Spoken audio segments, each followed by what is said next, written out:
আসসালামু আলাইকুম প্রিয় বন্ধুরা।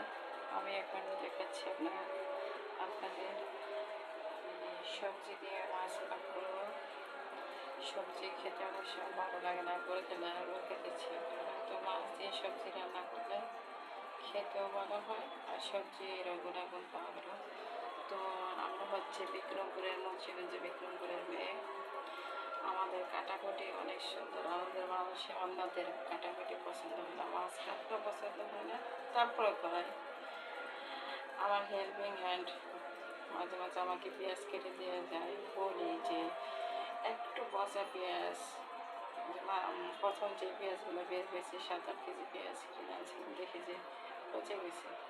তো ওরা বলছে যে একদম পচা যেন থাকে না, যতটুকু ফালানোর ফালাই দিলাম, যদি ফেলতে হয় পুরোটাই ফেলে দেবো, এবং কোনো জুট বাজে না। এই যে আমি পেঁয়াজ কাটছি, কোনো কিছু আছে, ওরা পেঁয়াজ কাটলে আমার অনেকক্ষণ বাঁচতে পারে, আরও কাজ মানে আরামের জন্য করি, আরও কাজ বাড়ে। তো যাই হোক, এই যেটা আমি পটল কেটেছি, এখানে গাজর আলু দেখুন বন্ধুরা, আমার সবজিগুলো কাটা অনেক সুন্দর হয়েছে না, দেখলেই অনেক একদম কাঁচা দেখলেই ভালো লাগে। তো যাই হোক, এখানে ভাত রান্না করেছি। এটা আমাদের 3 বেলার ভাত, যে মাছ দিয়ে সবজি পাক করবো।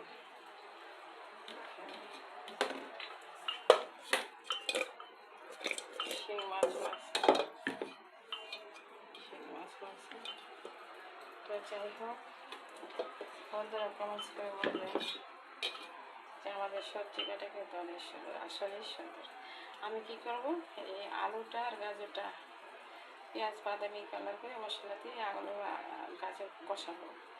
বুঝবে যে এখন একটু অনেকটা কষে সিদ্ধ হয়ে গেছে, তখন আমি পটলটা দিব, তারপরে দিব ভেন্ডি দিব, টমেটো দিব, কাঁচামরিচ দিব, তারপরে নামানোর আগে জিরার গুঁড়া দিব। ঠিক আছে বন্ধুরা, ভালো থাকেন। আমাদের চ্যানেলটি নতুন লাইক দিয়ে সাবস্ক্রাইব করে সাপোর্ট করে আমাকে অনুপ্রেরণা জাগাবেন। ছোটো হলে কি অনেক ভিডিও দিয়ে ফেলছি, কিন্তু মাত্র সাবস্ক্রাইব হয়েছে 100টা, এটা একটু হাসলাম।